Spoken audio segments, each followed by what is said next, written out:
Bonjour à tous et bienvenue sur notre chaîne Afrotech Formation. J'espère que vous allez bien et que tout se passe agréablement bien chez vous. Dans cette vidéo, je vais vous proposer de réaliser une application sur Excel VBA qui vous permet de convertir de la monnaie, des devises. Alors, si vous avez suivi la formation sur Excel et sur Excel VBA, cette vidéo va vous permettre de mettre tout ce que nous avons fait en pratique. Et là, vous avez un projet beaucoup plus professionnel que vous pouvez utiliser dans des bureaux d'échange ou encore pour vous-même dans vos propres travaux personnels. Si vous êtes une personne qui est dans le domaine ici donc de la monnaie, de change de monnaie. Voilà, c'est simple à réaliser. Si vous n'êtes pas encore abonné, abonnez-vous à la chaîne, activez la cloche de notification pour ne rater aucune de nos vidéos hebdomadaires. Alors, la première consigne, c'est quoi? C'est d'abord de créer des user forms. Pour votre cas, vous n'en aurez que deux. Le premier user form, c'est convertisseur. Dans cette user form-là, vous allez vous assurer à ajouter les éléments comme ceci. Convertisseur de monnaie Afrotech 2.0. Vous avez ici donc information sur l'opération, devise du client. Et vous avez saisir la devise, rechercher, sélectionner la devise, saisir la devise, sélectionner la devise, devise de change. Vous avez montant à changer, taux de change, montant converti, montant de l'opération, effectuer l'opération, valider, archiver, annuler.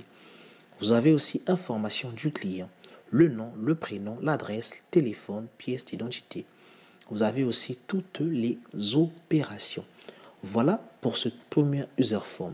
Ensuite, vous avez le deuxième ici qui s'appellera donc toutes les opérations dans lequel vous aurez une list box ici et vous avez donc un combo box ici pour sélectionner le type d'opération, si c'est validé, archivé ou annulé. Et vous avez aussi le bouton rechercher. Ensuite, vous avez ici le total montant à échanger, montant des opérations. Voilà. Alors, lorsque on arrive sur ce user form là, vous allez tout simplement lancer comme ceci et on voit ici apparaître automatiquement le user form. Vous devez vous assurer à avoir le même résultat. Après, regardez, ici ce que nous allons faire, nous allons initialiser ici nos list box ici. Alors, l'initialisation ici des list box ici, c'est assez simple. Hein. Il vous suffit tout simplement d'aller sur Google et de télécharger ici liste des devises. Ok, donc maintenant vous allez le mettre soit sur la feuille 1, soit sur la feuille change, soit sur une autre feuille, ça dépend de vous. Mais vous allez ici initialiser cette combo box. Ok, donc la même initialisation ici, vous allez aussi la mettre là. Ensuite, vous avez la possibilité, au lieu de rechercher ici les devises, de les saisir. Par exemple, là, on peut écrire CFA. Ok, on va dire rechercher. Voilà. Voulez-vous écrire CFA? Si on fait oui, automatiquement, cette valeur-là viendra ici en bas. On va faire oui. Ok, elle est là, cette valeur-là. Alors ici, par exemple, on peut dire GH. Hein. Ok, si on fait rechercher, voilà. Voulez-vous écrire Ghanaian cedis? On va dire OK. Donc, on va ici changer la valeur CFA en Ghana cedis. OK. Alors, qu'est-ce qu'on va faire ici? Par exemple, on peut mettre le montant ici. Oups, je vais repartir. D'accord? On peut mettre ici le montant à échanger. Ça peut être, par exemple, on va dire, supposons 10 000 francs CFA. Nous donnera combien? Alors, 10 000 francs CFA. Ici, en Ghana cedis, on va faire effectuer l'opération. Vous allez voir que 10 000 francs CFA ici, nous donne ici, le montant converti, ça fait 151 Ghana cedis. Alors, vous avez ici le montant à changer que nous avons écrit. Le taux de change est donné automatiquement. Hein. Automatiquement, pourquoi? Parce que vous aurez besoin de faire une requête. Une requête sur un site qui va vous permettre de récupérer les valeurs converties automatiquement. Les sites qui permettent de faire cela, vous avez le site xe.com. C'est un site qui permet de convertir en ligne. Donc, ce que vous allez faire, vous allez adresser une requête sur ce site et vous allez récupérer les données du site, les ramener sur Excel et automatiquement travailler avec sur Excel facilement. Donc, vous allez faire ça de façon dynamique pour que les taux de change puissent s'actualiser en fonction donc du mouvement des devises, pour que cela puisse être vraiment en accord. Eh bien, vous imaginez un peu si les taux changent et que vous avez les taux constants, vous pouvez être en perte. Donc, voilà un peu. Alors, ici, donc, vous avez taux de change, vous avez montant converti. Sur le montant converti, ici, c'est le montant exact que vous aurez, d'accord? Mais vous avez le montant de l'opération, d'accord? Alors, il faut savoir que l'argent que recevra le client ici est égal à quoi? Eh bien, cet argent, vous allez faire 2,7% du montant converti, d'accord? 2,7% du montant converti. Ensuite, c'est cet argent-là que le client va prendre parce que les 2,7% du montant, ça c'est votre argent à vous que vous allez prendre pour le fonctionnement donc de votre boîte, si vous voulez, de votre structure. Après, donc, une fois que le client a mis ceci, comme la plupart du temps, lorsqu'on va faire le change de monnaie, on demande souvent des pièces d'identité. Vous allez faire quelque chose. Vous pouvez ici, par exemple, créer une base de données Eric.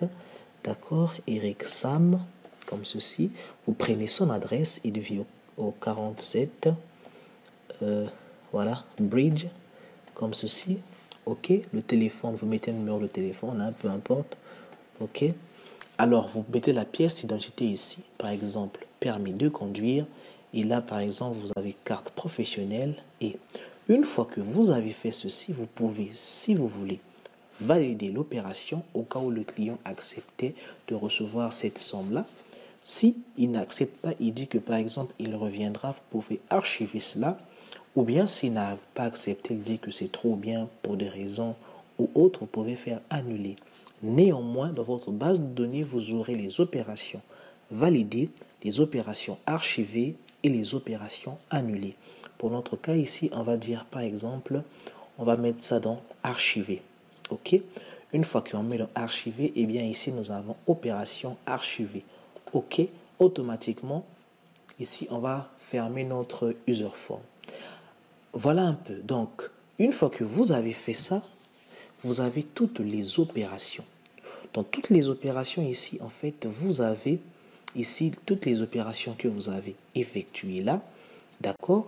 Que ce soit des opérations annulées, validées ou encore annulées, validées ou archivées. Maintenant, vous avez la possibilité, ce que vous allez faire, vous devez les ranger. Par exemple, valider, rechercher uniquement ceux qui sont validés, rechercher uniquement ceux qui sont archivés et rechercher uniquement ceux qui sont annulés. Donc, vous devez le faire et c'est simple. Alors, rassurez-vous que le tout puisse sortir vraiment comme ça. Aussi, ici, vous devrez vérifier les différentes validations. Par exemple, ici, on ne peut pas prendre la même devise. Par exemple, du dollar en dollar. Ça doit être différent. Vous devez vous assurer de cela. Donc là, par exemple, si je mets du euro, ça va marcher. Mais le montant à changer doit être mis obligatoire. Donc si je fais ceci, il va mettre que veuillez saisir une valeur numérique.